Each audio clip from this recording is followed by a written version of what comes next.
ආයු වැඩේවා, නිරෝගී වේවා, සුවපත් වේවා ඔබ රට සහ මුළු ලෝකය. පෙරේදා සහ ඊයේ පිළිවෙතින් පෙළ ගැසුණා නම් ප්‍රතිපත්තිගරුක වූවා නම් මුදිතා ජලාශේ මෙත්මල් පිපී ඇති. මෙත්මල් පිපෙන එක රෝගී සුවය කැඳෙන හේතුවක් සුබ ලකුණක් කියලා වෛද්‍යවරුනුත් කියනවා. ආනාපාන සති භාවනාව කරන්න කියලා සමහර වෙලාවට කොරෝනා ආසාදිතයින්ටත් උපදෙස් දෙනවා කියලා ඔබටත් ඇහිලා ඇති.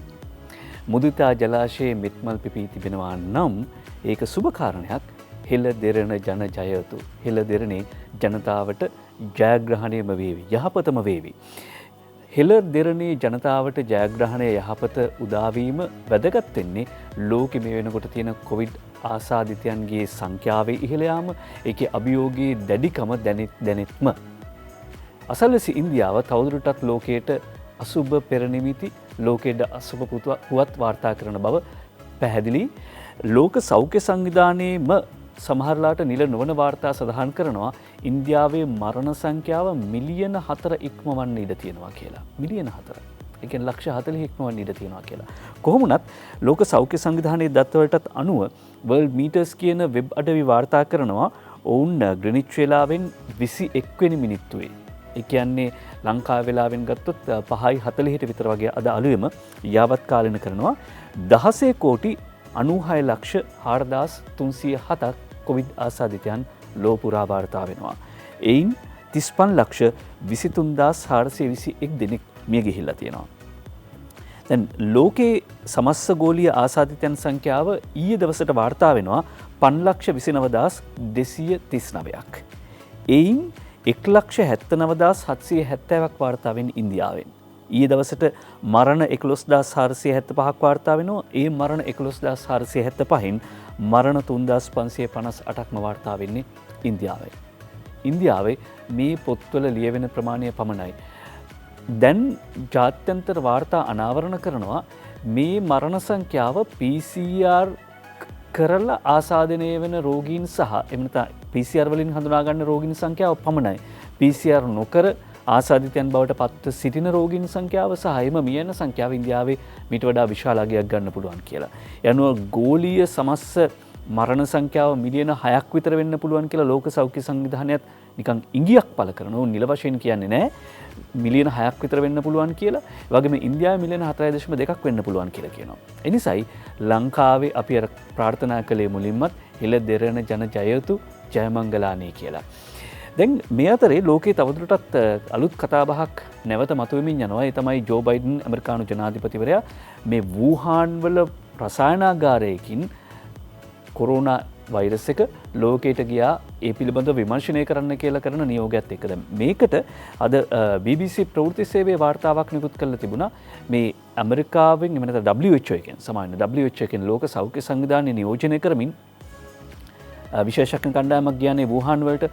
ඒ වූහාන් වලට ගියපු විශේෂඥ කණ්ඩායමේ වෛරස වේදය පිළිබඳ විශේෂඥවරියක්.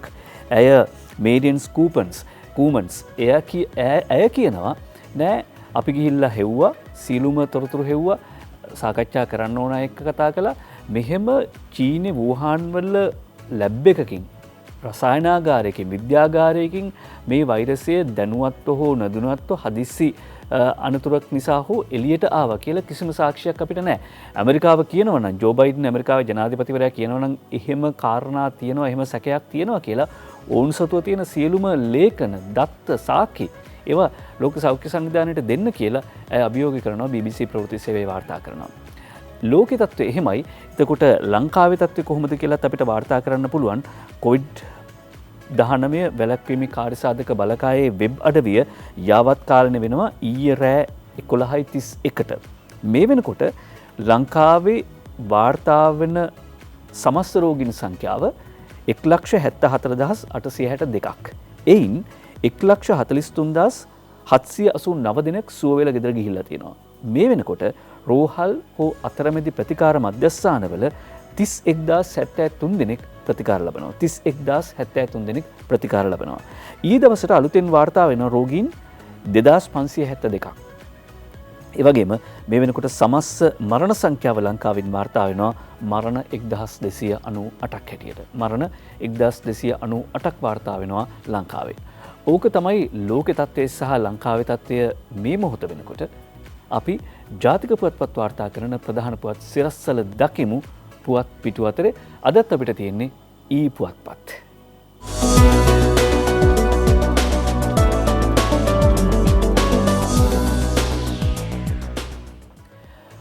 අද අපිට මව්බිම් පුවත්පත ඊට පස්සේ දිවයින ලංකාදීප සහ දිනමින කියන පුවත්පත්වල ඊ මුද්‍රණ එහෙම නැත්නම් ඊ කලාපයන් ලැබෙනවා. එක්ස්ප්‍රස් පර්ල් නැවේ ගින්න නිසා කොළඹ හා අවට අම්ල වැසි අවදානමක් පවතින බව වාර්තා කරනවා මව්බිම් පුවත්පතේ ප්‍රධාන සිරස්වල හැටියට කුමුදු උපුල්ශාන්තයි වාර්තා කර සිටින්නේ. වෙරළට ගසාගෙන බඩු එකතු කළ අයට ආසාත්මිකතා එපයි කියලා කිව්වනේ ඇහුවේ නෑ ගිහිල්ලා එකතු කරගත්තා. දැන් ඒ අයට ආසාත්මිකතා විශේෂයෙන්ම සමේ රෝග හටගෙන තිබෙන බව සමේ ආසාත්මිකතා හටගෙන තිබෙන බව වාර්තා වෙනවා. ඒ වගේම මේ විදිහට අම්ල වැසි වැටුනොත් වාහන වලටත් හානි විය හැකි ගංගා ඇල දොල ලිං දූෂණය වෙන්න පුළුවන් කියලා සඳහන් කර සිටිනවා. අද මව්බිම් පුවත්පත ප්‍රධාන සිරස්වලේ වාර්තා කරන්නේ මේ අම්ල වැසිවලට නිරාවරණය වුවොත් සමහි කැසීම් රත්වීම වැනි ආසාත්මිකතා ඇතිවීමට බොහෝ දුරට ඉඩ ඇති බවත් එම නෞකාවෙන් වැටුණු භාණ්ඩ එකතු කළ පුද්ගලයන්ගේ ශරීරවල කැසීම් සම ගැලවීම වැනි ආසාත්මිකතා ඇති වී තිබෙන බවට තොරතුරු අනාවරණය වෙමින් පවතින බවත් සඳහන් කර සිටිනවා. සාමුද්‍රීය පරිසර අධිකාරී සභාපතිනි නීතිඥ දර්ශනී ලහඳපුර මහත්මිය අපේ නිෂ්පාදක කණ්ඩායම සූදානම් එතුමියව මේ වැඩසටහන අතරතුරේදී සම්බන්ධ කරගන්න මේ පිළිබඳ වැඩි විස්තර සහ මේ වෙනකොට තත්ත්වය ඊළඟට ගන්න නෛතික ක්‍රියාමාර්ග මොනවද ඊළඟට වාර්තා වෙනවනේ අපිට කියන්න නැතුව තමයි මේ කාන්දුව තියෙද්දිත් පරායට ඇවිල්ලා තියෙන්නේ කියලා මේ කාරණා පිළිබඳව එතුමියකින් දැනගන්නට කල්පනා කරනවා. කොමුණත් මේ අම්ල වැසි ඇතිවීම පිළිබඳව සඳහන් කරනවා. මේ අම්ල වැසි ඇති වුණොත් ලෝහ භාණ්ඩවලට දැඩි හානිවීමට ඉඩකඩ තියෙනවා. ඒ නිසා රථවාහන හැකිතරම් ආවරණය කර තබා ගන්න ඕනේ කියලා. දැන් කොච්චරක් දුරට මේ ප්‍රවෘත්තිය නිසා බය වෙන්න ඕනද පෙර සූදානම් වෙන්න ඕනද කියන කාරණා පිළිබඳව අපිට එතුමියකින් දැනගන්න පුළුවන් වෙයි. කොළඹ හා අවට අම්ල වැසි අවදානමක් පවතින බවයි වාර්තා කරන්නේ අද මව්බිම් පුවත්පත. දිනමින පුවත්පත වාර්තා කරනවා ඉන්දු ලංකා මෙහෙයුමෙන් පර්ල් එක්ස්ප්‍රස් ගින්න නිවයි.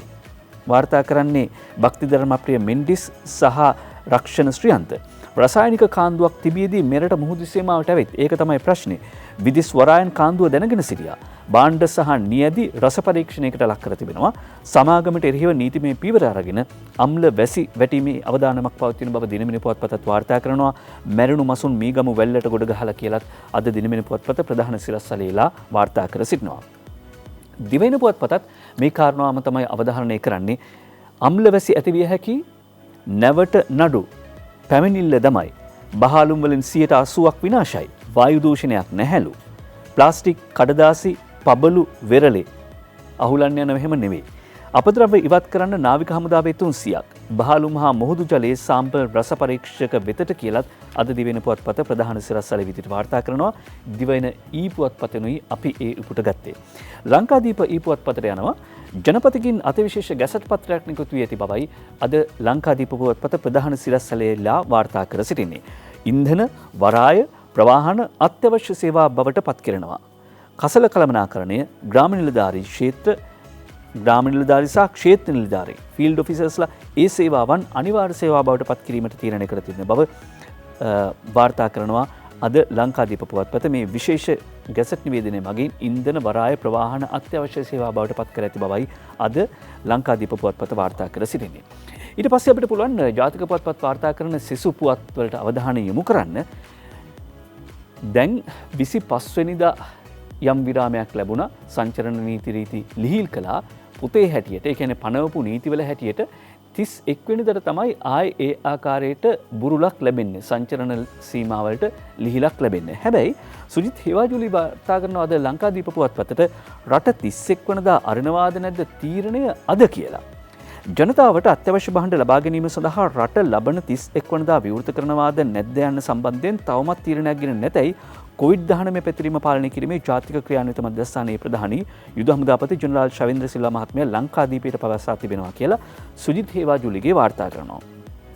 දැන් මෙහෙම කිව්වහම අපිටත් පොඩි චකිතයක් එනවා. දැන් අපි 31 වෙනිදාට ඕන කරන බඩු ටික තමයි ගෙනාවේ.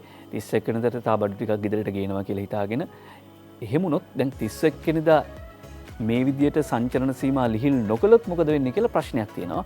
ඒ නිසා අපි යුද හමුදාපති ජෙනරාල් ශවේන්ද්‍ර සිල්වා මැතිතුමාගෙන් විමසීමක් කළා. ඇත්තද මේ කාරණාව 31 අරිනවද නැද්ද කියන එක ගැන අද තීරණයක් ගන්නවද කියලා? නෑ මෙහෙමයි. අද සාමාන්‍ය පරිදි COVID-19 පාලනය කිරීම පිළිබඳව වන ඒ කමිටුව රැස් වෙනවා. හැබැයි මේ කාරණාව පිළිබඳව එහෙම තීන්දුවක් ගැනීමට නියමිත නෑ. ඉදිරි කටයුතු සලකා බලලා තීන්දුවක් ගැනීම. දැනට තියෙන තත්ත්වය අනුව 31 වෙනිදා ඒ ලිහිල ලැබීමට නියමිතයි. දැනට තියෙන තත්ත්වය අනුව 31 වෙනිදා කලින් සඳහන් කළ ආකාරයටම සංචරණ සීමා අත්‍යවශ්‍ය ආහාර ද්‍රව්‍ය ගෙන ඒම සඳහා පමණක් ළඟම කඩේට ගිහිල්ලා ගෙදරට ඕනම කරන බඩු ටික ගේන්න විතරක් නිදහස ලැබෙන ඒ සංචරණ සීමා ලිහිල් කිරීම 31 වෙනිදා පැවතින බව දැනට තියෙන තත්ත්වය අනුව අපිට වාර්තා කරන්න පුළුවන්. අපි උදේ ජෙනරාල් ශවේන්ද්‍ර සිල්වා මහත්මයාට කතා කළා මේ ගැන පැහැදිලි කිරීමක් කළා. 31 වෙනිදා රට අරිනවද නැද්ද තීරණයක් අද ගන්නේ නැහැ. ලංකාදීප පුවත්පත කියන විදිහට කොහොමුණත් දැනටගෙන තීරණය අනුව 31 වෙනිදා අත්‍යවශ්‍ය භාණ්ඩ ගෙදරට ගේන්න විතරක් ඔබට බුරුලක් ලැබෙන්න ඉඩ තියෙනවා. සංචරණ නීති මේ 31 වෙනිදා ලිහිල් වේදයි සැකයි කියලා මේ අතරේ ප්‍රසන්න රණතුංග සංචාරක අමාත්‍යතුමා කරන ප්‍රකාශය අනුරාධා හේරත් වාර්තා කරනවා මව්බිම පුවත්පතට.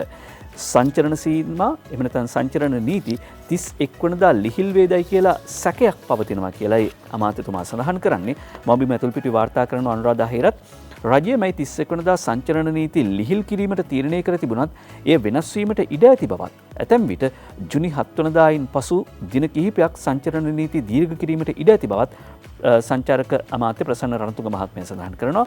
7 වෙනිදායින් පස්සෙත් සමහර විට දින කිහිපයක් ඉස්සරහට යන්න පුළුවන්. මේවා නිශ්චිත කාරණා නෙවෙයි. මේ විය හැකි තත්ත්වයන් පිළිබඳව ඇමතුමත් මේ ඉඟියක් දීලා තියෙන්නේ සමහර විට දික් වෙන්න පුළුවන්. නැතුව දිග අනිවාර්යයෙන්ම මේක 7 වෙනිදායින් ඉස්සරහට සංචරණ නීති බලපැවැත්වෙනවා කියන කාරණාව නෙවෙයි මේ කියන්නේ. මොකද ඒ වනකොට පවතින තත්ත්වයන් සලකා බලලා විශේෂඥයන්ගේ උපදෙස් අරගෙන තීන්දුව తీරන ගනිවි කියන කාරණාව තමයි අවධාරණය කරන්නේ. ඊළඟට මව්බිම් පුවත්පත වාර්තා කරනවා තවත් පුවතක් රාජ්‍ය මාත්‍ය සුදර්ශනී ප්‍රනාන්දුපුල්ලි මහත්මිය උපුටා දක්වන WK ප්‍රසාද් මංජුයි වාර්තා කර සිටින්නේ සංචරණ සීමාවේ ප්‍රතිඵල 14 දා දැක ගන්න පුළුවන්. මේ දවස්වල අපි ගෙදර හිටිය එකේ ප්‍රතිඵල 14 වෙනිදා දැනගන්න පුළුවන්. තවත් දික් කරනවා නම් 6 වෙනිදා තීරණය වේවි. 6 වෙනිදා තීරණය වේවි කියලායි සඳහන් කර සිටින්නේ. විශේෂඥ වෛද්‍ය සුදර්ශනී ප්‍රනාන්දුපුල්ලි මහත්මිය රාජ්‍ය මාත්‍යතුමිය උපුටා දක්වමින් අද මව්බිම් පුවත්පත වාර්තා කරනවා. ලංකාදීපේ කියනවා වෛරසයේ සුළඟින් බොවන කතාව බොරුවක් කියලා. මහාචාර්ය සිරිතාරණ මහත්මයා කරන ප්‍රකාශය එතුමා විශේෂයෙන්ම මේ වෛරස වේදේ පිළිබඳ මහාචාර්යවරයෙක් ලෝක ප්‍රකට මහාචාර්යවරයෙක් වෛරසයේ සුළඟින් බොවන කතාව බොරුවක් කියලා එතුමා මේ වෛරසයේ සුළඟින් බොවන අය කියන මතය ප්‍රතික්ෂේප කරනවා. හැබැයි ඒකෙන් අපිට කිසි විටකත් අර මුහුණු ආවරණ ගලවලා නිදහසේ හැසිරෙන්න ඉනිමගක් දෙනවා එහෙම නෙවෙයි. මේ කතාව කියන්නේ විද්‍යාත්මක කාරණයක් මේ පැහැදිලි කරන්නේ වෛරසයේ සුළඟින් බොවන කතාව බොරුවක් කියලා මහාචාර්ය සිරිතාරණ මහත්මයා කියන්නේ. ඒ වුණාට අපි මුහුණු ආවරණ පැළඳීම අනිවාර්යයි. අපි පුළුවන් තරම් ඕනනම් විද්‍යාත්මක පදනම මේක වුණත් ඒ කියන්නේ විද්‍යාත්මක පදනම අනුව විද්‍යාත්මක සත්‍ය වෙන්නේ වෛරසය එයාබෝන් නෙවෙයි. සුළඟින් බෝ වෙන්න බෑ කියලා කිව්වා වුණත් අපි ඕනනම් සුළඟින් බෝ වෙන්නත් ඉඩ තියෙනවා කියලා හිතාගෙන ඊතරම්ම අර පරිස්සම් වෙන එක වැඩිය හොඳයි. කොමුණත් මහාචාර්ය සිරිතාරණ මහත්තයා කියන සුළඟින් බෝ වෙන එක බොරුවක් කියලා. වැලිපැන්නේ පිවිසුම යලි අරි. හැබැයි මාතර අපරැක්ක තවමත් වහලා. වැලිපැන්න පිවිසුම යලි අරි කොවිඩ් ආසාදිත සේවකයන් කීප දෙනෙකු වාර්තා වීම නිසා ඇතිවෙච්ච තත්ත්වය තමයි වැලිපැන්න පිවිසුම වසා දැමීමට තීරණය වෙන දක්ෂිණ අධිවේගී මාර්ගයේ වැලිපැන්න පිවිසුම යලි අරි. හැබැයි මාතර අපරැක්ක තාම වහලා. ඒ වුණත් මේ අධිවේගී මාර්ගයේ ගමන් කරන්න පුළුවන් වෙන්නේ අත්‍යවශ්‍ය කාරණා සඳහා අත්‍යවශ්‍ය සේවා සඳහා නිසි අවසරයක් සහිත පුද්ගලයන්ට පමණයි. මෙහෙම වැලිපැන්න පිවිසුම ඇරියා කියලා අපිට යන්න එන්න බෑ. පළාත් අතර සංචරණය සීමා තහනම්. චීන එන්නතේ දෙවන මාත්‍රාව ජුනි 8 වෙනිදා සිට ආරම්භයි කියලා අද ලංකාදීප පුවත්පත වාර්තා කරනවා. රංජන් කස්තුරි තමයි වාර්තා කර සිටින්නේ ලංකාදීප පුවත්පතට. චීනෙන් සයිනෝෆාම් එන්නත ලැබුණා දෙවන අධීරය යටතේ. ඒ දෙවන අධීරය ලැබුණේ උදේ පාන්දර තමයි පෙරේද උදේ පාන්දර ලංකාවට ලැබුණේ. පෙරේද උදේ පාන්දරම ලැබිච්ච මේ එන්නත ඊට පස්සේ අනික් පැත්තෙන් පෙරේදා දවල් වෙද්දී දෙවෙන ප්‍රදේශ කිහිපයක එන්නත් කරන වැඩසටහනට එක්කලා උදේ ලැබිච්ච එන්නත් ටික දවල් වෙද්දි විදලත් ඉවරයි. කාර්යක්ෂමතාව. රංජන් කස්තුරි වාර්තා කරනවා අලුතින් ලැබී ඇති සයිනෝෆාම් එන්නත් මාත්‍රා ලක්ෂ 5න් මාත්‍රා 3,75,000ක් දෙවන වටේ සඳහා ලබා දීමට නියමිතයි. ඔන්න සයිනෝෆාම් එන්නතේ පළමුවෙනි මාත්‍රාව ලබාගත් උදවිය ටිකක් අවධානයෙන් ඉන්න. කොවිඩ් මර්ධනය සඳහා චීනෙන් ලබා දෙන සයිනෝෆාම් එන්නතේ දෙවන මාත්‍රාව ලබා දීම ජුනි මාසේ 8 වෙනිදා සිට ආරම්භ කරනවා. ඒ නිසා පළවෙනි මාත්‍රාව චීන එන්නතෙන් ලබාගත් ඔබ අවධානයෙන් ඉන්න 8 වෙනිදායින් පස්සේ දෙවන මාත්‍රාව ලබා දීමට නියමිතයි. සයිනෝෆාම් එන්නතේ පළමු මාත්‍රාව මෙරට පුද්ගලයන් 5,21,470කට 5,21,470කට ලබා දීලා තියෙනවා කියලත් ලංකාදීප පුවත්පත වාර්තා කර සිටිනවා. ජනතාවගේ වාහන ගමන් තහනම් කරන කිසිම නීතියක් නැහැ. වජිර අබේවර්ධන හිටපු මන්ත්‍රීවරයා කියනවා. අංජුල මහික වීරරත්නයි වාර්තා කර සිටින්නේ ආණ්ඩු ක්‍රම ව්‍යවස්ථාවේ 14 එකවගන්තිය මගින් මෙරට ජනතාවගේ ගමන් බිමන් යෑමේ අයිතිය තහවුරු කරලා තියෙනවා. ඒ නිසා නීති පොතේ නැති නීතියක් ගෙනල්ලා සංචලන සීමා කරන්න බෑ කියලා වජිර අබේවර්ධන හිටපු මන්ත්‍රීතුමා කියනවා. ජනතාවගේ වාහන ගමන් තහනම් කරන්න කිසිම නීතියක් නැහැ. ඒ කියන්නේ මේ කොරෝනා මැද්දේ මෙච්චර අවදානමක් මැද්දේ එහෙම නීති තියෙනවද නැද්ද කීකේ බල ඉන්නවද? මේ නීති කඩාගෙන පාර යන්න කියලාද මේ ජනතාවට කියන්නේ. කොහොම වුණත් අපිට අමතක කරන්න බෑ නිරෝධායන ආඥාපනතේ නිරෝධායන ආඥාපනතේ විධිවිධාන වලට අනුව සෞඛ්‍ය අධ්‍යක්ෂ ජෙනරාල්වරයාට හිමිව තිබෙන බලතල ප්‍රකාරව මේ වෙනකොට මේ සංචරණ සීමා පිළිබඳ විශේෂ රෙගුලාසි පනවලා තිබෙනවා. ඒ වගේම පොලිසිය සහ පොලිසිය තමන්ගේ සීමාව තුළ සිට යම් යම් රෙගුලාසි පනවලා තියෙනවා. ඒ නිසා නීති පොතේ නැහැ කියලා තර්ක කරන්න බෑ. අනිත් එක ස්වයං පාලිත විනය තමයි වඩාත්ම වැදගත් වෙන්නේ. දේශපාලනඥයෝ ජනතාවගෙන් ප්‍රතික්ෂේප වුණ ජනතාව ඡන්දය දුන්නත් නැතත් පාර්ලිමේන්තුවට එව්වත් නැතත් මෙහෙම මතපල කරද්දිත් ප්‍රවේශම් වෙන්න ඕනේ. ජනතාවගේ වාහන ගමන් බිමන් තහනම් කරන්න කිසිම නීතියක් නැහැ කියලා කිව්වම ජනතාව මොකද කරන්න ඕනේ? ජනක් ප්‍රේමලාල්ට කොරෝනා කියලා ලංකාදීප පුවත්පත මුල් පිටුවේ වාර්තා කරනවා. ප්‍රවීණ රංගන ශිල්පී ජනක් ප්‍රේමලාල් මහත්මයාටත් කොවිඩ් ආසාදනය වී තිබෙන බව වාර්තා කර සිටිනවා. මේ වෙනකොට කලාකරුවන් කිහිප දෙනෙකු කොවිඩ් ආසාදිතයන්ගේ ලයිස්ට්ුවේ ඉන්න බව පහුගිය දවස්වල වාර්තා වුණා. ගායන ශිල්පී ලක්ෂ්මණ විජේසේකර මහත්මයා සහ අමා විජේසේකර මහත්මිය, ඊට පස්සේ බාතිය ජයකොඩි ගායන ශිල්පියා මේ ආදී පිරිසට පහුගිය දවස්වල කොවිඩ් ආසාදනය වුණු බව වාර්තා කර සිටියා. අපි ලංකාදීප පුවත්පතෙන් මේ වාර්තා කර සිටින්නේ ස්පුට්නික් ජනක් අයියට ජනක් ප්‍රේමලාල් රංගන ශිල්පියට ඉක්මනින්ම නිරෝගී සුවය ප්‍රාර්ථනා කරනවා.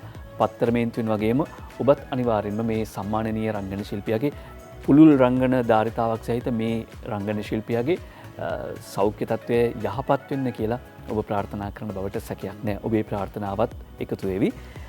ස්පුට්නික් එන්නත් 50,000ක් දිවයිනට කියලත් අද මව්බිම් පුවත්පත වාර්තා කරනවා. ස්පුට්නික් එන්නත් 50,000ක් දිවයිනට සමහරට ඊයේ රාත්‍රියේමත් මේ එන්නත ලංකාවට ලැබිලා ඇති. අපි එය තහවුරු කරගන්නට උත්සාහ ගන්නවා. WK ප්‍රසාද් මංජු වාර්තා කරනවා මව්බිම් පුවත්පතට ස්පුට්නික් එන්නත් 50,000ක් දිවයිනට.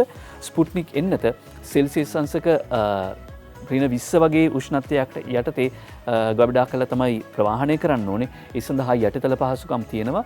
මුලින් එන්නත් 15,000ක් ලංකාවට ගෙනාවේ. ඒ එන්නත අපිට හරියට භාවිත කරන්න පුළුවන්ද කියලා නියම ව්‍යාපෘතියක් විදිහට ක්‍රියාත්මක කරන්න ඒකේ ප්‍රතිඵල සාර්ථකයි. ඒ අනුව ස්පුට්නික් එන්නත් 50,000ක් දිවෙනට ලැබිලා එය ඉතා ඉක්මනින්ම එන්නත් කරන වැඩපිළිවෙලට එකතු කර ගැනීමට නියමිතයි. ඊළඟට කොවිඩ් අවදානමෙන් වැටුණු ව්‍යාපාරවල ණය සහන කාලය දික් කරන්න කියලා මහා බැංකුව රාජ්‍ය සහ පෞද්ගලික බැංකු වලින් ඉල්ලීමක් කරනවා. ක්‍රිෂාන් පතිරත් ජයසූරිය වාර්තා කර සිටින්නේ. ක්‍රිෂාන් පතිරත් ජයසූරිය මව්බිම් පුවත්පතට වාර්තා කරන අන්දමට කොවිඩ් අවදානමෙන් වැටුණු ව්‍යාපාරවල ණය සහන කාලය දික් කරන්න කියලා වාර්තා කර සිටිනවා. කොවිඩ් අවදානම නිසා පීඩාවට පත් වූ ව්‍යාපාර සහ පුද්ගලයන්ට ලබා දී තිබූ ණය සහන කාලය දීර්ඝ කරන ලෙසට ශ්‍රී ලංකා මහා බැංකුව විසින් බලපත්‍රලාභී වාණිජ්‍ය සහ විශේෂිත බැංකුව වෙත දැනුම් දීමක් කර ඇත. ඒ අනුව පසුගිය මැයි 15 වනදා තෙක් නිකුත් කර තිබුණු ණය සහන කාලය අගෝස්තු 31 වනදා දක්වා නැවත සකසන ලෙසට මහා බැංකුව දැනුම් දීලා තිබෙනවා. මේ වන විට ඊට අදාළ නියමයන් බලපත්‍රලාභී වාණිජ්‍ය සහ විශේෂිත බැංකුව වෙත ශ්‍රී ලංකා මහා බැංකුව විසින් නිකුත් කර තිබෙන බවයි මව්බිම් පුවත්පත වාර්තා කර සිටින්නේ. ක්‍රිෂාන් පතිරත් ජයසූරියගේ මේ වාර්තාව අනුව ව්‍යාපාර සහ පුද්ගලයන්ට පීඩාවට පත් වූ ව්‍යාපාර සහ පුද්ගලයන්ට කියලා සඳහන් කරද්දී සමහරවිට පර්සනල් ලෝන්ස් වලටත් බලපෑමක් මේක අදාළ ඇති. කොමුණත් ළඟම බැංකුවෙන් ඔබේ ඔබ ණයගත්ත බැංකුවෙන් අහලා බලන්න පෙබරවාරි සමාවෙන මයි 15 වෙනිදා දක්වා තිබිච්ච මේ සහනය අගෝස්තු 31 වෙනිදා දක්වා ලබා දීලා තියෙනවද කියලා. දැන් මේ සහන කාලෙදී විශේෂයෙන්ම ලීසින් වාර්ඩ් එක වගේ ගෙවන්න ගියාම ඒ සහන කාලයටත් පොලි අය කරන එක ඊළඟ ගැටලුව. ඒ කියන්නේ ණය අය කරගත්තේ නැති වුණා වුණත් ඒ කාල සීමාවට පොලි අය කරගන්න එක ගැටලුවක්. ඒ ගැටලුවටත් සහනදායී පිළිතුරක් ලැබෙනවා නම් වටිනවා. මව්බිම් පුවත්පතයි මේ පොත වාර්තා කර සිටියේ. ඊළඟට අද මව්බිම් පුවත්පතට යනවා එන්නත් මධ්‍යස්ථානයකට කඩාවැදී මොරටුව නගරාධිපති යකා නටයි කියලා මොරටුව පුරපති යකා නටයි කියලා කුමුදු පුල් ශාන්ත සහ සඳුනි ගමාරච්චි වාර්තා කර සිටිනවා.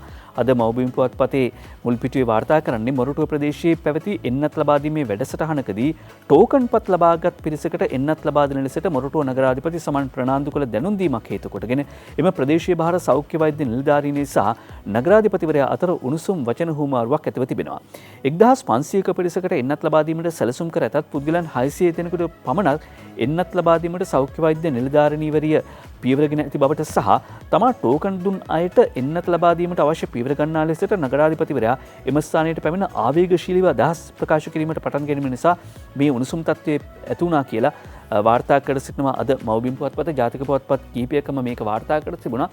මෙතන ගැටුමේ ස්වරූප දෙකක් වෙන්න පුළුවන්. එකක් තමයි දැන් පෝලිං ගණන් කිලෝමීටර් ගණන් පෝලිං වල බලාගෙන ඉඳිද්දි යම් ආකාරයකින් මෙහෙම ටෝකන් ක්‍රමයක් අංක ක්‍රමයක් ලබා දීම ක්‍රමවත් කිරීමට හේතුවක් වෙන්න පුළුවන්. හැබැයි ඒ ටෝකන් ලබා දුන්නේ කාටද කියන එක මත තමයි මෙතන ප්‍රශ්නය ඇති වෙන්නේ.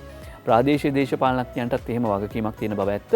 හැබැයි ආදර්ශයට ගන්නවා නම් හමුදාව මේ එන්නත් කරන වැඩපිළිවෙල ක්‍රියාත්මක කරන තැන්වල කරන ක්‍රමවේදය අන්න ආදර්ශයට ගන්නවා නම් තැන. මගේ මිත්‍රන් කිහිප දෙනෙක්මත් මේ විදියට හමුදාව මැදිහත් වෙලා එන්නත ලබා දෙන ස්ථානවලට ගිහිල්ලා එන්නත ලබාගෙන කියපු කාරණාවක් තමයි විනාඩි 15ක් විතර ඇතුළත එන්නත ගියා එන්නත ලබා ගත්ත ආවා කියලා. ඒකට අනවශ්‍ය ගැටුම් නැහැ.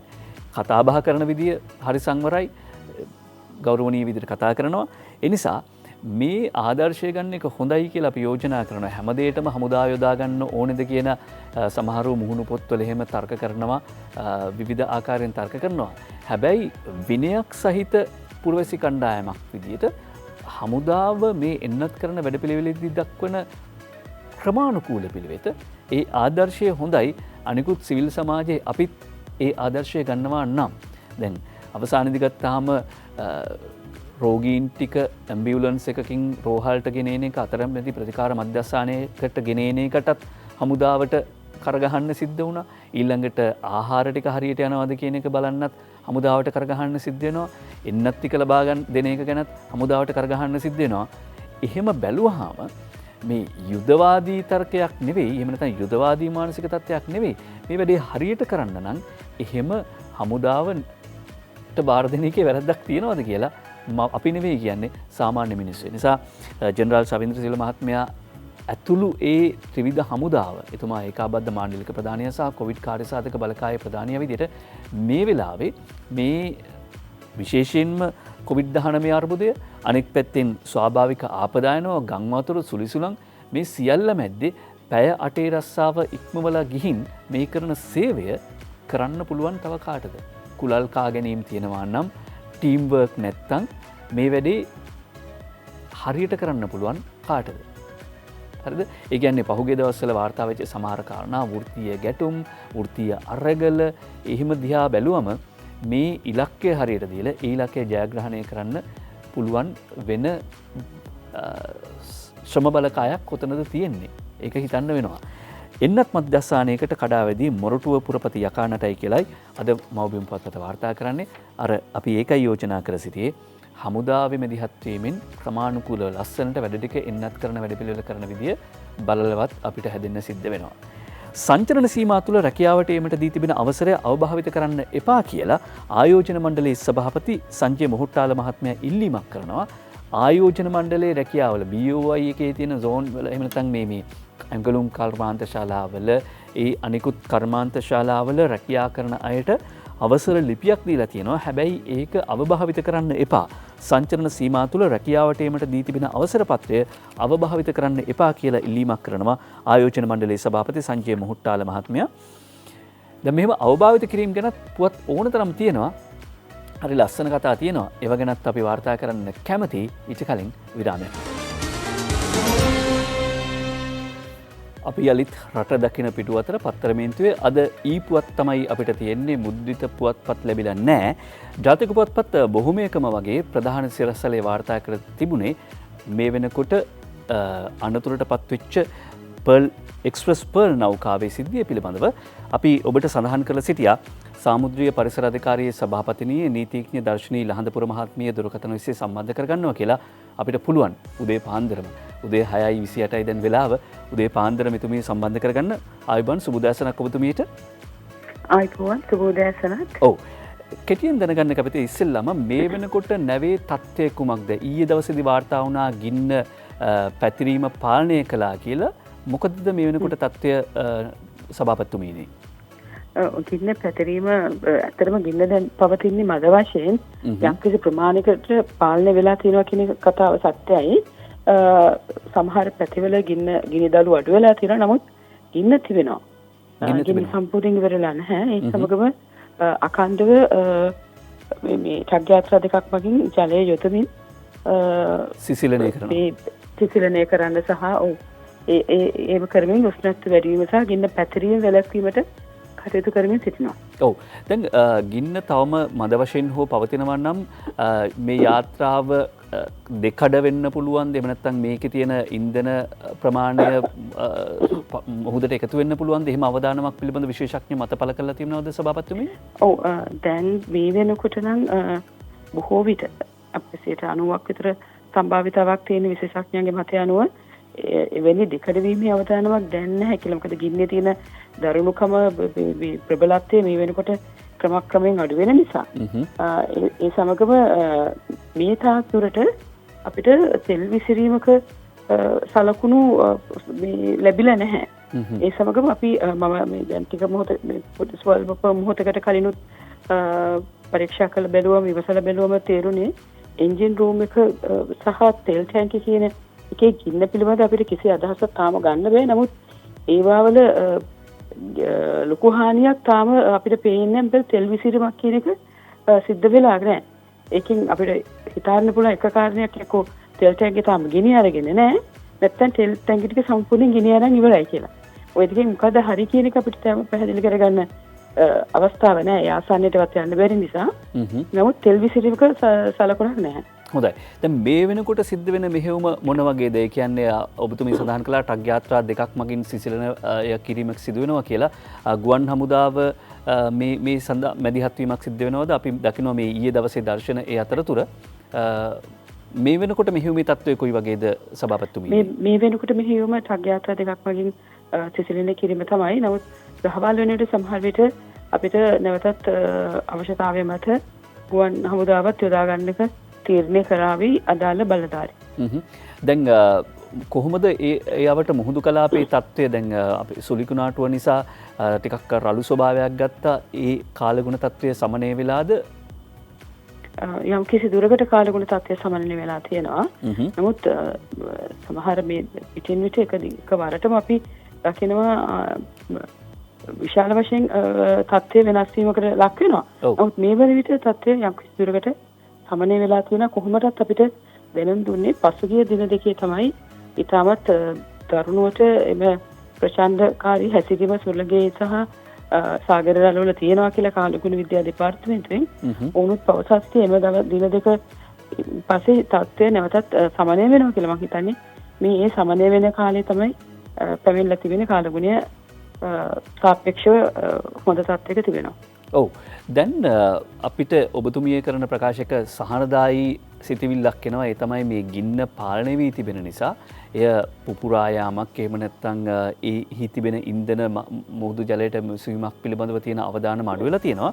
හැබැයි අද ජාතික පුවත්පත් වාර්තා කරන ඔබතුමියව උපුටා දක්වමින් කොළඹ සහ අවටට අම්ල වැසි ඇති වෙන්න පුළුවන් කියලා. මේක ගැන පැහැදිලි කරගන්න කැමතියි ඔබතුමියගේ. ඔව් මෙහෙමයි. ඇත්තටම ඒක මම කිව්වේ අපිට අන්න විද්‍යාත්මක සිද්ධාන්තයක් මත සාමාන්‍යයෙන් අපි දන්නවා මේකේ තිබුණා නයිට්‍රික් අම්ලය. නයිට්‍රික් අම්ලය ගිනි ගැනීමේදී පිට වෙනවා නයිට්‍රජන් ඩයොක්සයිඩ් වායුව. එම වායුව වැසි ජලයේ සමග නැත්නම් වායුගෝලයේ ඉහළ තියෙන ජල බිඳු ජල වාෂ්ප සමග එකතු වෙලා දිය වෙලා අම්ල වැසි විදියට වැටෙන්න පුළුවන්. ඒක නිසා සමහර වෙලාවකට එහෙම ඉඩකඩක් තියෙනවා කියලා මම ජනතාවට කිව්වේ වැඩි පරිස්සම ඒක බය කරන්න වඩා ප්‍රවේශම් වීම සඳහා විශේෂයෙන්ම එළියේ තියෙනවා නම් ලෝහ ස්ට්‍රක්චර්ස් හරි නැත්නම් වාහන වගේ දේවල් කෙලිම වැස්සට ආවරණය නොවී තියන්න සහ වැස්සට කෙලිම පුද්ගලෙක් නිරාවරණය නොවී සිටීම සඳහා ආරක්ෂාකාරී වැඩිදුර ආරක්ෂාකාරී පියවරක් විදිහට විසක් ඒක ජනතාව බය කරන්න කිව්ව කාරණයක් විදිහට ගත යුතු නැහැ. ඔව්. එවැනි ඉඩකඩක් තියෙන්නට පුළුවන්කමක් තියෙනවා. හොඳයි. අපි මේ සාකච්ඡා කරමින් සිටින්නේ සාමුද්‍රීය පරිසර අධිකාරියේ සභාපතිනිය නීතිඥ දර්ශනී ලහඳපුර මහත්මිය සමග. දැන් අනිත් කාරණාව තමයි මේ නැව සම්බන්ධයෙන් අරගෙන තියෙන නීතිමය පියවර මොනවද කියලා ඔබතුමිය මුලිනුත් මාධ්‍යයට සඳහන් කළා. දැන් එහි ප්‍රගතියක් තියෙනවද? ඇත්තටම අපි නීතිමය පියවර සම්බන්ධයෙන් ප්‍රගතිය විදිහට කියන්න පුළුවන් අපි ඉන්ටර්නල් නැත්නම් අපි අතරතුර අපි ඇති කරගන්න ගත්තා වූ ක්‍රියාමාර්ග විසක් අපි අදාළ සමාගමටවත් නැත්නම් අපේ ආදරෙන් පිටතට අපි තවදුරටත් මේ වෙනකොට කිසිම දෙයක් කරලා නැහැ. මොකද අපිට මේ සඳහා නීතිමය පියවරක් ගන්නට හෝ වෙනයම් කටයුත්තකදී අපිට මේ ඔප්පු කරන්න අවශ්‍ය සියලුම සාධක එකතු කරගන්න ඕනේ. ඒවා සකසා ගැනීමෙන් තමයි මේ අවස්ථාවේ අපි සිටින්නේ. අපි එකතු කරගත් ජල සාම්පල වල තත්ත්වය බලන එක, වායු දූෂණය පිළිබඳ සලකා බලන එක, ඒ වගේම අපිට පෙවුන වෙරළ තීරේ ඉතාමත් දැඩි ලෙස අපවිත්‍ර වෙලා තියෙනවා. අපිට නාරායතනයේ උදව් ඇතුව අපි මත්ස්‍යයන්ගේ තත්ත්වය, එතකොට කලපෝල තත්ත්වය, ඊපස්සේ වැලි සාම්පල වල තත්ත්වය මේ ආදී වූ විශාල ප්‍රමාණයක දත්ත අපිට එකතු කරන්න වෙනවා. මොකද පරිසර දූෂණය, සාගරයේ සහ වෙරළ දූෂණය ඉතාමත් තදින් පැතිරලා තියෙනවා. ඒ කොයි ලෙසකද කියලා අපි බලන්නට ඕනේ. ඉස්සෙල්ලාම මේ නීතිමය පියවරක් ගන්නවා අපිට අවශ්‍යතාවයක් තිබුණොත්. ඒක දෙකක් නැහැ. නමුත් ඒ සඳහා අපි ශක්තිමත්ව ඉස්සරහට යන්න ඕනේ. සියලුම නීතිමය කර්තව්‍යයක් කියලා ඔබ දන්නවා. ඉතින් දෙපැත්තක් තර්ක කරනවා, තරග කරනවා. ඒක නිසා ඒකට අපි අවශ්‍ය සියලුම දේවල් ආම්පන ටික එකතු කරගෙන තමයි ඉතිරි පියවර ගන්න. ඒ සඳහා අපේ ආයතන විදිහට රජයේ ආයතන විදිහට ගත යුතු පියවර මේ අවස්ථාවේදී අපි මේ වේගින් ගනිමින් සිටිනවා. එතකොට දැන් අපේ පරිසරයට යම් හානියක් වෙනවා නම් ඒක තක්සේරු කළා ඒ වෙන හානිය සහ අපි මේ ගින්න මැඩ පැවැත්වීම සඳහා දරපු වියදම ඒවා අය කරගැනීමේ හැකියාව එහෙමනොත් තියනවාද නීතිමය පදනම සාර්ථක වුණොත්? නීතිමය පදනමක් තියෙනවා. අපිට තියෙනවා සිවිල් අලාභය අය කරගන්නට. ඒ වගේම යම්කිසි නොසලකිල්ලක් ඒ වගේ දෙයක් තියෙනවා නම් කාගේ හරි පාර්ශවයකින් අපිට එතනින් එහාට ගිහිලා අපරාධමය වගකීමකුත් අපේ පනත යටතේ පැහැදිලිවම දක්වලා තියෙනවා. ඉතින් මේ තියෙන නීතිමය ප්‍රතිපාදන එක්ක අපි විශ්වාස කරනවා සාගරය කියන්නේ අපේ රටේ අනාගතයේ මේක තියෙන්නේ අපේ අනාගත પરම්පරාවට. විශේෂයෙන්ම ජනාධිපතිතුමාත් උපදෙස් දුන්නේ මේ සඳහා ගත හැකි සියලුම පියවර ගන්නට කියලා. මොකද අපේ දරුවන්ගේ වෙනුවෙන් තියෙන සාගරය අනාගතයේ කියනවා නීල ආර්ථිකයක්, එහෙම නැත්නම් ලෝකේ අනාගතයේ තියෙන සාගරය කියලා. ඒක නිසා ඒ වෙනුවෙන් ගත යුතු සියලුම පියවර ගන්නට මට උපදෙස් ලැබිලා තියෙනවා. වගේම අපි සියලුම පියවර නොපැකිලව ගන්නවා කියලා මම කියන්න කැමතියි. ඔව්. දැන් අපි දැක්ක අර කලින් වතාවේ MT නිව් ඩයමන්ඩ් නෞකාව අනතුරට පත්වෙච්ච අවස්ථාවේදී ඔබතුමියලා නීතිමය ක්‍රියාමාර්ග ගත්තා. ඒ වගේම පරිසර හානි අවම කිරීම සඳහා ක්‍රියාමාර්ග ගත්තා. නැව ලංකාවේ මුහුදු සීමාවෙන් ඈතට ඇදගෙන ගියා. දැන් ඒ විදිහට මේ පරිසර හානි අවම කිරීම සඳහා මොන වගේ ක්‍රියාමාර්ගද ගනිමින් ඉන්නේ? ඇත්තටම මේ අවස්ථාවේ පරිසර හානිය අපි ඉතාමත් වේගින් වෙරළ තීරයේ පිරිසිදු කිරීමේ කර්තව්‍ය යෙදෙනවා. ඒ සඳහා අපිට ත්‍රිවිධ හමුදාවේ සහාය, ආපදා කළමනාකරණ මධ්‍යස්ථානය, ධීවර අමාත්‍යාංශ, නාරායතන ආදී විශාල සංඛ්‍යාවක රාජ්‍ය ආයතනවල සහාය ලබාගෙන ඉතාමත් වේගෙන් අපි වෙරළ පිරිසිදු කිරීමේ කර්තව්‍ය නියැලෙනවා. ඒ වගේම යම්කිසි ආකාරයකින් තෙල් විසිරීමක් වුණොත් තත්ත්වය තවත් දරුණු වෙනවා. ඒ සඳහා අපි දැනටමත් සූදානම් වෙලා තිබෙනවා. ඉතින් දැනට මේ වෙලා තියෙන විනාශය සමනය කරගන්න හැකිතරම් දුරට අපි ක්‍රියාමාර්ග ගන්නවා කියන එක තමයි මට කියන්නට පුළුවන්කම තියෙන්නේ. ඔව් එතකොට දැන් මේ නැවේ තෙල් කාන්දුවක් තියදී රසායනික තෙල් නෙවෙයි රසායනික කාන්දුවක් තියෙද්දිත් ඒ තොරතුරු හංගල කොළඹ වරායට ආවා කියලා මේ වෙනකොට වාර්තාපල වෙනවා. ඒ සම්බන්ධයෙන් නීතිමය පියවර ගැනීමට සූදානම්ද? ඒකත් ඔබතුමීලාගේ විෂයපතේට දායිද? ඔතන කාරණා දෙකක් අපිට අපේ පර්විව් එකට නැත්නම් අපේ පරාසයට වැටෙන්නේ පරිසරය පිළිබඳ කාරණා, පරිසර හානිය සහ ඒ පිළිබඳව අපි ගත යුතු පියවර. නමුත් මම කැමති පැහැදිලි කරන්න ඔබ ප්‍රශ්නය අසපු නිසා වෙන අනිත් වරායවල් දෙකකට ගියේ නැහැ කියන එක, අනිත් වරායවල් දෙකකින් ප්‍රතික්ෂේප කෙරුවා කියන එක කුවේටයේ සහ ඉන්දියාවේ එක අසත්‍ය කතාවක්, සත්‍ය විකෘති කිරීමක් කියලා මම කියනවා. මොකද මේ වරායවල් දෙකටම මෙව නෞකාව ගිහිල්ලා තියෙනවා. එහි තිබෙන කන්ටේනර් බහලුම්, සමහර බහලුම් ගොඩ බාලා තියෙනවා, සමහර බහලුම් පටවලා තියෙනවා. වරායන් දෙකේදීම එකම දේ වෙලා තියෙන්නේ මොවුන් ඉල්ලා තිබෙන උන් නිරීක්ෂණය කරලා තිබෙනවා යම්කිසි කාන්දු වීමක්. මෙම අදාළ නයිට්‍රික් අම්ලයේ තිබුණු බහලුමේ එම ඔවුන් ඉල්ලලා තිබෙනවා මේ ගොඩ බාලා යම්කිසි ආකාරයකට පිළිසකර කරන්න ඕ මේ ගැන කටයුත්තක් කරන්න අවසර දෙන්න කියලා. එවිට එම රජයන් දෙකෙන්ම එම වරායන් දෙකෙන්ම ඒට ඔවුන්ට හැකියාවක් නැහැ කියලා ඔවුන් ප්‍රතික්ෂේප කරලා තිබුණා. එතකොට එහිම ප්‍රතික්ෂේප වෙච්ච නිසා කියන්නේ එම වරායන් දෙකට ගොඩ බාන්න ගියේ නැහැ කියන එක නෙමෙයි කාරණේ. එම වරායන් දෙකටම ගියා. නමුත් ශ්‍රී ලංකා වරාය අධිකාරියේ අවුටර් හබ් එකට ඔවුන් පැමිණිලා නැංගුරම් ගත කරලා නැංගුරම් ලාලා ඔවුන් ශ්‍රී ලංකා වරායන් අධිකාරියට දැනුම් දීලා තියෙන මේ තත්ත්වය. නමුත් ශ්‍රී ලංකා වරාය අධිකාරියෙන් ඔවුන්ට පිළිතුරක් දෙන්නට කලින් ශ්‍රී ලංකා වරාය අධිකාරිය මේ පිළිබඳව අධීක්ෂණය කරමින් අපිට මේ හැකියාව තිබෙනවද කියලා විමර්ශනය කරමින් සිටිනකොට තමයි නැවේ දුම මතුවලා තිබෙන්නේ. මේ පිළිබඳව මම දැනගත් සොයාගත් කරුණු අනුව තමයි මම මේ පැහැදිලි කිරීම කරන්න ඔබ ප්‍රශ්නය අසපු නිසා. නමුත් මේ වගේ පරාසයෙන් පිට දෙයක්. එතකොට ඔවුන් කරුණු හංගලා පැමිණියා කියන්නත් බෑ. අපි වෙන වරායකට ගත්තේ නැති නැවක් අපි ගත්තා කියන්නත් බෑ. මේක මෙම වරායට එන්නට ෂෙඩියුල් කරපු. එහෙම නැත්නම් අර එන්න කලින්ම සැලසුම් කරලා තිබෙන නැවක්. මේකෙදි මට දැනගන්න ලැබුණ විදිහට කන්ටේනර් 500ක් පමණ අපේ රටට බාන්නට තිබෙනවා. ඒ වගේම තව කන්ටේනර් 600ක ප්‍රමාණයක් ඒකට පටවන්නට තිබෙනවා. ඒ කියන්නේ කලින් සැලසුම් සහගතව එන්නට තිබුණ නෞකාවක්. නමුත් අවාසනාවකට මෙම තත්ත්වය කාටත් පාලනය කරගන්න බැරි වුණා. ඒක තමයි නැතුව කවුරුත් තොරතුරු හැංගුවා කියන එකක් මම විශ්වාස කරන්නේ නැහැ. ඔබට මේ දුර වැඩිදුර පැහැදිලි කිරීම මම හිතන්නේ වරාය අධිකාරියෙන් තමයි ගන්නට ඕනේ. ඔවුන් තමයි මේ සඳහා සුදුසු ආයතනය. හොඳයි. අපි ස්වාධීන රූපවාහිනී ප්‍රවෘත්ති සේවයේ සූදානම් මේ මෙහෙයුම දියත් කරන්න. අවසාන වශයෙන් දැනගන්න කැමතිද ඔබතුමියලා අර MT නිව් ඩයමන්ඩ් නෞකාවේ අනතුරුදායක සිද්ධිය වෙලාවේදී වන්දියාය කරගන්න කටයුතු කළා, නීතිමය ක්‍රියාමාර්ග ගත්තා.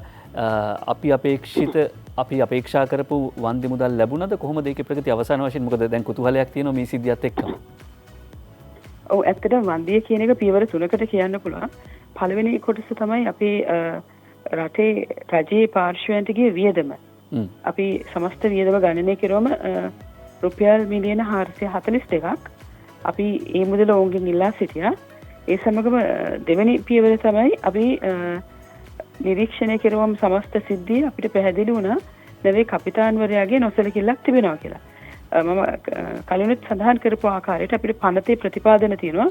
ඒ වගේ වෙලාවක අපරාධ වගකීම යටතේ නඩු පවරන්නට අපි කොළඹ මහාධිකරණයේ නඩු පැවරුවා. එම නඩුවෙන් ඔහු වැරද්ද පිළිගත්ත නිසා රුපියල් මිලියන 12ක දඩයක් ඔහුට නියම කෙරුවා.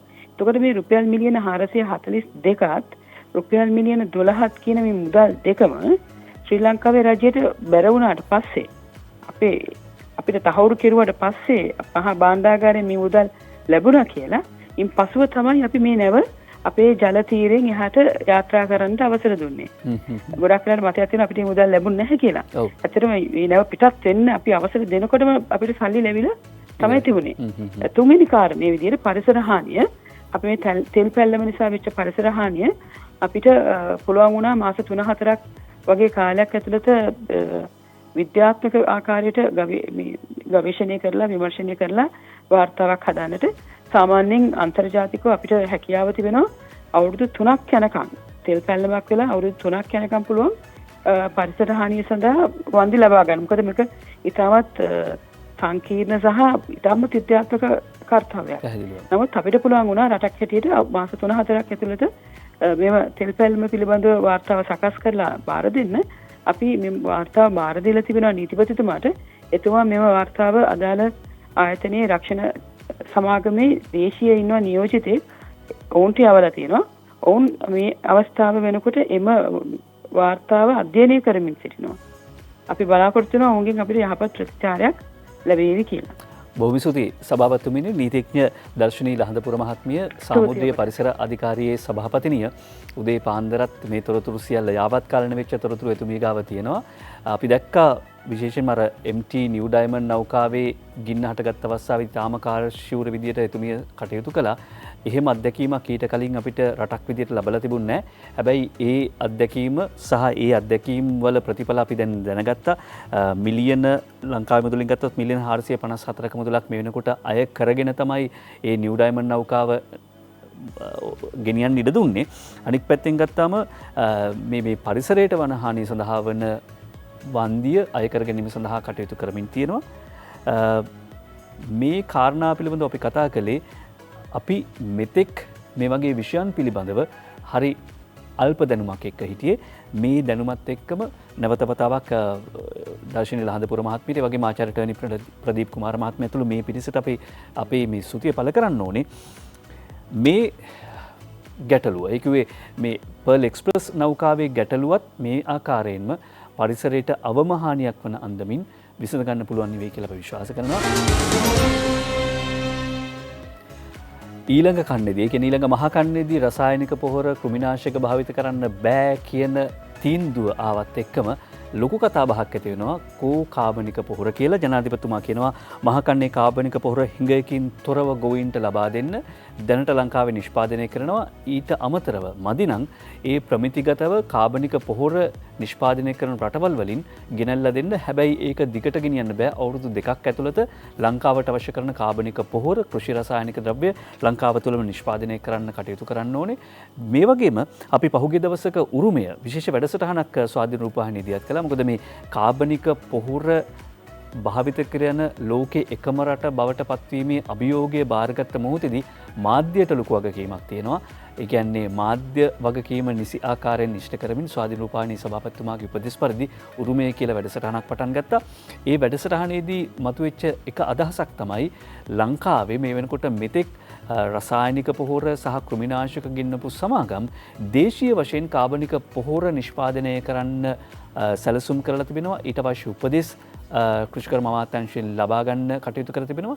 ඒක සුබදායි තත්ත්වයක්. ජනාධිපතිතුමත් කිව්වේ ලංකාවේ දැනට පොහොර ගෙන්නන කෘෂි රසායන ගෙන්නන සමාගම් දේශීය වශයෙන් පොහොර නිෂ්පාදනය කරන කාබනික පොහොර නිෂ්පාදනය කරන කටයුතු කරනවා නම් ඔවුන්ටත් අවශ්‍ය තාක්ෂණික උපදෙස් දැනුම ඒ වගේම සහන ලබා දෙන්න සූදානම් කියලා මහකන්නේ කාබනික පොහොර හිඟයකින් තොරව ගොවීන්ට ලබා දෙන්නට උපදෙස් ලබා දීලා තිබෙනවා. ඒ නිසා මහකන්නේ වගාවට අඩුපාඩුවක් තියෙන එකක් නෑ. එම අඩුපාඩුවක් තියෙනවා නම් කලින් දන්නන්න පුළුවන්. බුද්ධ රශ්මි ජාතික වෙසක් කලාපයේ අග්‍රාමාත්‍ය මහින්ද රාජපක්ෂ මහත්මයාගේ සුරතින් විවෘත වුණු බව අද මව්බිම් පුවත්පත වාර්තා කරනවා. ශ්‍රීරන්ති වික්‍රමසිංහ රාජපක්ෂ මහත්මිය සහ මහින්ද රාජපක්ෂ මහත්මයාගේ ප්‍රධානත්වයෙන් බුද්ධ රශ්මි ජාතික වෙසක් කලාපයේ කොළඹ හුණුපිටිය ගංගාරාම විහාරස්ථානයේදී සෞඛ්‍ය නීති රීතිවලට අනුකූලව පැවැත්වුණා. ඒ විවෘත කිරීමේ අවස්ථාව අද මව්බිම් පුවත්පත වාර්තා කරනවා. ඒ වගේම ගංගාරාමයට ගියා නව නීතිපතිතුමා. ගංගාරාමේදී සංඝරත්නයේ ආශිර්වාද ලබා ගැනීම සඳහා නව නීතිපති සංජය රාජරත්න මහත්මයා ගංගාරාමයට ගියපු අවස්ථාව ආචාර්ය කිරින්දිය අස්සජි හිමිපාණන් වහන්සේගෙන් ආශිර්වාද ලබාගත් බව අද දිවයින පුවත්පත වාර්තා කරනවා. අද දිවයින ඊ පුවත්පත අපිට ලැබුණේ මදක් ප්‍රමාද වෙලා. නිසා අපේ පුවත් ගොනුවේ ටිකක් පහළ තියෙන්නේ. පහලින් තමයි මේ පින්තූරය අරගෙන එහෙම නැත්නම් මේ ස්කෑන් කරපු පිටපත ඔබට ගේන්නේ. ඒ නිසායි මේ මද වෙලාවක් ගත වෙන්නේ. නව නීතිපති ගංගාරාමේදී සංඝරත්නයේ ආශිර්වාද ලැබුවේ මේ ආකාරයට. අග්‍රාමාත්‍ය මහින්ද රාජපක්ෂ මහත්මයා ඒ විදිහට ගංගාරාමේ වෙසක් කලාපය විවෘත කරපු පුවත වාර්තා කරද්දී වවුනියාවේ රසාදී චතුරංගී ගමගේ වාර්තා කරනවා ඒ නවය පාරේ වෙසක් බැබළුනේ මෙහිමයි කියලා. ආරක්ෂක හමුදාවල සමාජිකයන් ඒ නවය මාර්ගයේ මිහින්තලේ සිට කිලිනොච්චිය දක්වා මාර්ගයේ දෙපස තනින් තැන වෙසක් කූඩු වලින් අලංකාර කරලා තිබුණේ මෙන්න මේ ආකාරයෙන් කියලා වාර්තා කර සිටිනවා. මෙහෙම ඒ නවය පාරේ වෙසක් සමරන්න ලැබිච්ච එක, වෙසක් කූඩුවක් දකින්න ලැබිච්ච එක මහින්ද රාජපක්ෂ ජනාධිපතිතුමා නිසාම සිද්ධ වෙච්ච දෙයක් බව මේ ඡායාරූප දකිද්දී ඔබට මතක් වෙනවා. විදුලිය බිඳ වැටීම් ලංකාවේ තැන තැන වාර්තා වෙනවා. පාරිභෝගිකයෝ 1,77,000ක් අමාරුවේ. ගස් කඩා වැටෙනවා හුළඟට. මේ නිසා විදුලිය බිඳ වැටීම් වාර්තා වෙනවා. පාරිභෝගිකයෝ 1,77,000ක් අමාරුවේ කියලා වාර්තා වෙද්දී ලංකා විදුලි බල මණ්ඩලයේ සභාපති විජිත හේරත් මහත්මිය කියනවා පැය 24 පුරා ක්‍රියාත්මක වන නඩත්තු සේවයක් තියෙනවා. හදිසි ඇමතුම් තියෙනවා නම් එහෙම නැත්නම් හදිසි විදුලිය බිඳ වැටීම් තියෙනවා නම් වහම දන්වන්න කියලා. ත්‍රස්ස ප්‍රහාර කතාවල පදනමක් නැහැ කියලා ආරක්ෂක ලේකම් විශ්‍රාමික ජෙනරාල් කමල් ගුණරත්න මහත්මිය අවධාරණය කරනවා. ආරක්ෂාව තහවුරු කරලායි තියෙන්නේ. සමාජ මාධ්‍යවල කතා වෙච්ච කරුණක් තමයි පහුගිය දවස්වල අර ඇමරිකාව සංචාරක හතරවන මට්ටමේ සංචාරක තහනමක් පැනුව ඇමරිකානු ජාතිකයන්ට ඒ ලංකාවේ කොරෝනා වෛරසයේ පැතිරීම සැලකිල්ලට ගනිමින් ලංකාවට විතරක් නෙවෙයි ලංකාවට සහ ජපානයට මේ අවවාදය නිකුත් කළා. ඒ අවවාදය පදනම් කරගෙන සමාජ මාධ්‍යවල ඇතිවෙච්ච කතාවක් තමයි ලංකාවට ත්‍රස්වාදී ප්‍රහාරයක අවදානමකුත් තියෙනවා. ඒ නිසා තමයි ඇමරිකාව මේ විදිහට සංචාරක අවවාදයක් නිකුත් කළේ, සංචාරක තහනමක් නිකුත් කළේ කියලා. හැබැයි ජෙනරාල් කමල් ගුණරත්න මහත්මයා සඳහන් කරනවා ත්‍රස්ස ප්‍රහාර කතාවල කිසිම පදනමක් නැහැ. රටේ ආරක්ෂාව තහවුරු කරලයි තියෙන්නේ. වෙසක් උත්සවය ඉලක්ක කරගෙන එහෙම ප්‍රහාරයක් එල්ල වෙන්න තිබුණ අය ඒ නිසා සංචරණ සීමා දැම්මේ කියලා මේ සමාජ මාධ්‍යවල පළවෙන කතා අමූලික බොරු කියලයි ජෙනරාල් කමල් ගුණරත්න මහත්මයා අවධාරණය කර සිටින්නේ. මහරගම වත්තේගෙදර සනස බැංකුවේ කෝටි 91ක් මුදල් වංචා කරපු අවුරුදු 6ක් සංගව සිටි සැකකරු කොටු කරගත්ත කියලා වාර්තා කරන කුමුදු උපුල්ශාන්ත චාමර අමරසූරිය සහ මහරගම චන්ද්‍රසිරි මලවිගේ. මහරගම වත්තේගෙදර පිහිටි සනස බැංකුවේ තැන්පත්කරුවන් සතුව තිබූ රුපියල් කෝටි 91ක මුදලක් වංචාසහගතව ලබාගෙන වසර 6ක් තිස්සේ සංගව සිටියේදී අපරාධ පරීක්ෂණ දෙපාර්තමේන්තුව මගින් අත්අඩංගුවටගත් එම බැංකුවේ ලේකම්වරයෙකු වගේම අධ්‍යක්ෂ මණ්ඩල සමාජිකයෙකු බව කියන සැකකරුවෙකු ජුනි 8 වනදා දක්වා රක්ෂිත බන්ධනාගාරගත කරන ලෙස නුගේගොඩ අතිරේක මහේස්ත්‍රාත්වරිය නියෝග කර තිබෙනවා. දැන් එම මුදල් යොදවා එම පුද්ගලයා මහර්ගම් ප්‍රදේශයේ නිපුණ ලංකා නැමැති වාහන අලෙවි කිරීමේ ආයතනයක් පවත්වාගෙන ගොස් ඇති බවට කරුණු අනාවරණය වී තිබෙනවා. සැකකරු අධිකරණයට ඉදිරිපත් කළ අපරාධ පරීක්ෂණ දෙපාර්තමේන්තුවේ සැරෙන් සුරංග හේරත් මහත්මයා තමයි මේ බව කියලා තිබෙන්නේ. මේ විදිහට රක්ෂිත බන්ධනාගාරගත කරලා තියෙන්නේ ප්‍රියංක කුමාර කියලා 44 හැවිරිදි මහත්තයෙක්. ප්‍රියංක කුමාර කියලා 44 හැවිරිදි මහත්තයෙක් තමයි මේ විදිහට කෝටි 91ක් වංචා කරලා අවුරුදු 6ක් තිස්සේ සංගව ඉඳලා තියෙන්නේ වත්තේගෙදර මහරගම වත්තේගෙදර සනස බැංකු ශාඛාවේ. මේ විදියට මේ සනස බැංකුවල මුදල් බහිරවය ගිලින අවස්ථා දිවෙන්නේ විවිධ ප්‍රදේශවලින් වාර්තා වෙනවා. මේ මහරගම සිද්ධිය විතරක් නෙවෙයි. ඔබට ඇති ඕනතරම් පැමිණිලි. මේ සම්බන්ධයෙන් මහ බැංකුව මොකද කරන්නේ කියලත් අපිට වෙලාවකට ප්‍රශ්නයක් තියෙනවා. මොකද ගමේ අර රුපියල දෙක එකතු කරන සාමාන්‍ය ජනතාවගේ මුදල් තමයි සනස බැංකුවේ මෙහෙම තැන්පත් වෙන්නේ. සනස ග්‍රාමීය බැංකුවල සනස බැංකුවල මේ විදිහට තැන්පත් වෙන මුදල් අවසාන වශයෙන් මේ විදිහට බහිරවය ගිරනවා. වෙන බහිරවය නෙවෙයි එන්නේ මේ බැංකුවේම අධ්‍යක්ෂ මණ්ඩලවල ඉන්න අය, එහෙම නැත්නම් සභාපතිවරු, ඒගොල්ලෝ හොයාගන්නත් නැහැ. ඊට පස්සේ සල්ලි තැන්පත් කරපු අයට මේවා ගන්න ගියයන් පස්සේ වගකීම ගන්න කවුරුවත් නැහැ. සම්පකාර අමාත්‍යාංශය ගන්නෙත් නැහැ, පළාත් අමාත්‍යාංශය ගන්නෙත් නැහැ. සමහර උදවිය තමන් මේ විදිහට රැස් කරපු මුදල් බහිරවය ගිල්ලෙන් පස්සේ හෘදයාබාධ හැදිලා මිය යනවා. ඒව වාර්තා වෙන්නේ නැහැ. මොකද කෝටි ගණන් මුදල් නොවුනොත් ලක්ෂ දෙක වුණත් දුප්පත් මිනිස්සු අමාරුවෙන් උපයන මුදල් අර කෝටි ගණන් වලට වඩා වටිනවා. අපි කාටුන් බලන්න ලෑස්ති. කාටුන් බලමු.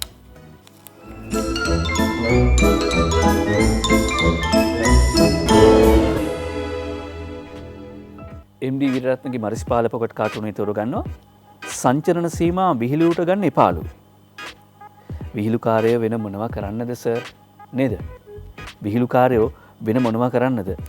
හැමදේම විහිළුවට ගන්න අයට සංචරණ සීමාත් විහිළු.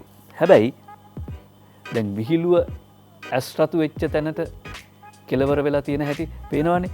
දවසේ 14ට යනවා විදුර අබේනායක මේ දවස්වල ලෙඩ ඇඳේ ඉඳලායි කවිලියන්නේ. යාස් බැල්මලා මේ රට දිහාවට සැරසුනි සංචරණ සීමා කැඩීමට බියවී අජිත් රෝහණගේ කතාවට ආපසු හැරී දිව්වා ඉන්දියාවට. අජිත් රෝහණ මහත්තයාගේ කතාව අහලා යාස් බය වෙලා ඉන්දියාවට දිව්වා කියලායි හිතෙන්නේ විදුර බේනායකට දවසේ පද 4 ලියද්දී. අංජනගේ කාටුන් එක තෝරගන්නවා දිනමිනු පුවත්පතෙන්. සංචරණ සීමා ලිහිල් කළ විට සමහර මාධ්‍ය සංදර්ශන දැම්මා කියලා අජිත් රෝහණ මහත්තයා කියනවා. සංචරණ සීමා ලිහිල් කළ විට සමහරු මාධ්‍ය සංදර්ශන දැම්ම කියලා අජිත් රෝහණ මහත්තයා කියනවා. මාධ්‍ය සංදර්ශන තහනම් කිව්වේ නෑනේ ඉතින්. ඒකනේ අපි මාධ්‍ය සංදර්ශන දැම්මේ. එහෙමයි අංජන කියන්නේ කාටුන් එක අඳිද්දි.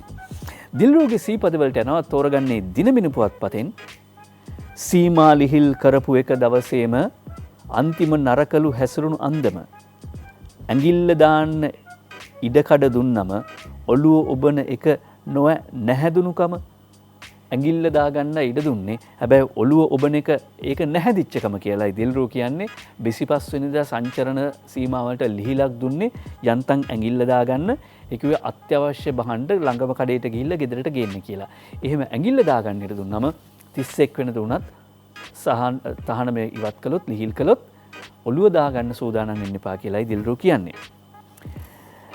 අපි කියන්නේ ගංගාරාමේ වෙසක් කලාපය විවෘත කරන්න ගියා කියලා ආගමැති මහින්ද රාජපක්ෂ මහත්තයා ඒ එන ගමන් මම හිතන්නේ 5th ප්ලේන් එකට ගිහිල්ලා රනිල් ක්‍රමසිංහ මහත්තයාත් බලාගෙන ඇවිල්ලා. ඒනකොට රනිල් ක්‍රමසිංහ මහත්තයා ඉන්නලු පස්වෙනි පටුමගේ ඉස්සරහා කූඩුවකුත් අතේ තියාගෙන. මේ කූඩුව වෙසක් කූඩුවක් හැබැයි ජාතික ලැයිස්තු කූඩුව. ඕක පත්තු කරන්නේ නැද්ද? මහින්ද මහත්තයා ඇහුවලු. පොසොන් එකට. ඒ කියන්නේ මැයි මාසේ නෙමෙයි ජුනි මාසේ තමයි ජාතික ලැයිස්තු මන්ත්‍රී ධුරය පත්තු කරන්නේ එක්සත් ජාතික පක්ෂයට ලැබිච්ච. එකම එකයි ලැබුණේ. ඒකටත් පත් කරගන්න බැරි වුණා. කවුරුවත් මෙච්චර කල් පොසොන් එකට කියලා රනිල් වික්‍රමසිංහ මහත්තයා කිව්වලු මහින්ද මහත්තයාට අංජනයි මේක මෙහෙම කාටුන් එකට අඳින්නේ.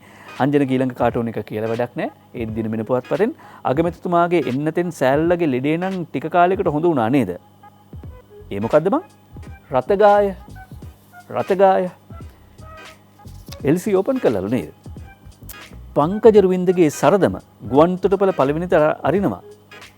බැසිල්ලෙනවා කිව්වද? පංකජ රුවින්දගේ සරදමයි මේ. ඊළඟට අපි යනවා අන්තිම කාටුන් එක මේ තෝරගන්නවා. ඊට පස්සේ ඒතුමා තෝරගන්නේ තලංගම ජයසිංහ නිර්මාණය කරන්නේ ආණ්ඩුවෙන් කිව්ව නේද ඔය වගේ වස තියෙනවා අල්ලන්න එපා කියලා. මේ අර නැවේ ගහගෙන ගියපු දේවල් නැවේ තිබිලා ගහගෙන ගියපු දේවල් එකතු කරන අයටයි දේශපාලනඥයෝ කියන්නේ ආණ්ඩුවෙන් කිව්ව නේද ඔය වගේ වස තියෙනවා අල්ලන්න එපා කියලා. ඡන්දෙට කලින් නම් අපි ඕවා පිළිගත්තේ නෑ හලෝ. ආණ්ඩුව මොනවද කියන්නේ? ඒකේ අනිත් පැත්ත තමයි ඇත්ත කියලා දැන් අපි පිළිගන්න පුරුදු වෙලා ඉන්නවා. ආණ්ඩුව කියන්නේ මොකද්ද? ඒකේ අනිත් පැත්ත තමයි ඇත්ත කියලා දැන් රටේ මිනිස්සු විශ්වාස කරන්න කියලයි තලංගම ජයසිංහ කියන්නේ. ආණ්ඩුව කියන්නේ මොකද්ද? ඇත්ත ඒකේ අනිත් පැත්ත කියලායි කියන්නේ. එහෙම කියන්න බෑ. අපි මේ කාටුන් අතරෙත් වාර්තා කරනවා මේ කාටුන් අවසන් කරන්න වුණත් අද මේ ලංකාදීප පුවත්පත වාර්තා කර සිටියා. ලංකාදීප මේ කලා පිටුවේ වාර්තා කළා අද ටෙලිනාට්‍ය තනිකරම බිස්නස් එකක් කියලා. ඒ ස්වාධීන රූපවාහිනියේ නුදුරදීම ස්වාධීන රූපවාහිනී විකාශය වෙන ටෙලිනාට්‍යයක නිෂ්පාදිකාවක්. මේ තමයි ඉතාලියන්න සිහිනය දකින කොළඹ මිනිස්සුන්ගේ ජීවිත කතාව ස්වාධීන රූපවාහිනියේදී දිගහැරෙනවා. එහි නිෂ්පාදකවරිය සුධර්මා ජයවර්ධන අද ලංකාදීපයට කියනවා අද ටෙලිනාට්‍ය තනිකරම බිස්නස් එකක්. මම නිතරම අභියෝග බාර ගන්න කැමති. ඒ අනුව තමයි මේ නිර්මාණයත් කළේ කියලා එය සඳහන් කරනවා. ආරාධනා කරනවා ඉතාලි සිහිනය දකින කොළඹ ඇත්තන්ගේ කතන්දරේ දකින්න. ඒ වගේම සංචරණ සීමාවලට ගරු කරන එක ඒක සිල්වත්කමේ ලක්ෂණයක්. අපි නැවත පත්තර මෙන්ටුවෙන් මුණ ගැහෙමු. ඔබට නිරෝගිමත් සතියාන්තයක්. ආයුබෝවන්.